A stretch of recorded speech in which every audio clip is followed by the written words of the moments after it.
সকলো জল্পনা কল্পনা বিতৰ্কৰ অৱসান ঘটাই ৰাজ্যসভা নিৰ্বাচনত জিকিল কংগ্ৰেছ দলৰ তিনিওজন প্ৰাৰ্থী। উত্তৰ প্ৰদেশৰ বিতৰ্কিত প্ৰাৰ্থী সঞ্জয় সিঙৰ বিৰুদ্ধে সমগ্ৰ ৰাজ্যতে খুব প্ৰতিবাদ চলি থকাৰ মাজতে আজি ৰাজ্যসভাৰ নিৰ্বাচনত জয়ী হয় কংগ্ৰেছৰ তিনিওজন প্ৰাৰ্থী। নিৰ্দলীয় প্ৰাৰ্থী হিচাপে বিশিষ্ট সাংবাদিক হাইদৰ হুছেইনে বিৰোধীৰ সহযোগত নিৰ্বাচনত অৱতীৰ্ণ হৈছিল যদিও ২৬টা ভোট লাভ কৰি হুছেইন ডাঙৰীয়া পৰাজিত হয়। কংগ্ৰেছৰ প্ৰথম পচন্দৰ প্ৰাৰ্থী ভুৱনেশ্বৰ কলিতা আৰু দ্বিতীয় পচন্দৰ প্ৰাৰ্থী সঞ্জয় সিঙে ৩২টাকৈ ভোট আৰু তৃতীয়জন প্ৰাৰ্থী BPFৰ বিশ্বজিৎ দৈমাৰীয়ে ২৯টা ভোট লাভ কৰি বিজয়ী হয়। বিতৰ্ক আৰু প্ৰতিবাদৰ মাজত অনুষ্ঠিত হোৱা ৰাজ্যসভা নিৰ্বাচনত ১২৫ জন বিধায়কে ভোটদান কৰে যদিও ৬টা ভোট নাকচ হয়। AYDFৰ বিধায়ক আতাউৰ ৰহমান মাজাৰ ভূঞাই ভোটদান নকৰিলে। উল্লেখযোগ্য কথাটো হ'ল অসম গণ পৰিষদৰ বিধায়ক পদ্ম হাজৰিকাৰ ভোট নাকচ হোৱাটো। ইতিমধ্যে শ্ৰী হাজৰিকাক অগপ দলৰ পৰা ৬ বছৰৰ বাবে নিলম্বিত কৰা হৈছে। তাৰোপৰি বিজেপিৰ বিধায়ক প্ৰশান্ত ফুকনৰ ভোটক লৈও বিতৰ্কৰ সৃষ্টি হৈছে। বিৰোধী পক্ষৰ শৃংখলাহীনতাই কংগ্ৰেছ দলৰ প্ৰাৰ্থী তিনিগৰাকীৰ বিজয় সহজ কৰি তোলে।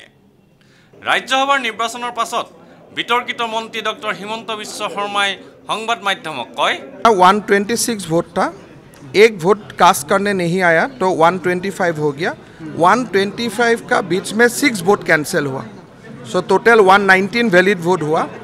उसमें फर्स्ट प्रेफरेंस में Biswajit Daimary 29, Sanjay Singh 32, Bhubaneswar Kalita 32 and Haider Hussain opposition candidate 26।